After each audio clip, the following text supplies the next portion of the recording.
Magdasal tayo sa ngalan ng Ama at sa Diyos Espiritu Santo. Amen.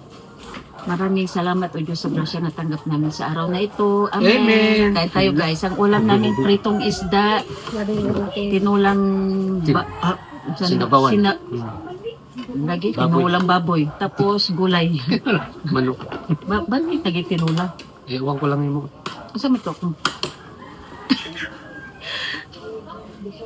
Nilagang baboy. Paano naging tinula?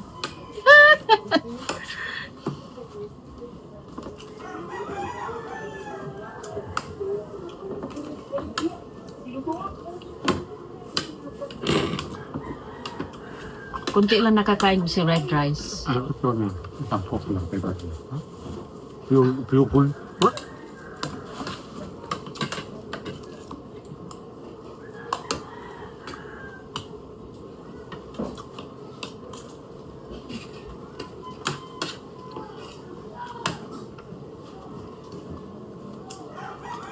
Dalawang kilo yung order ko bukas daw.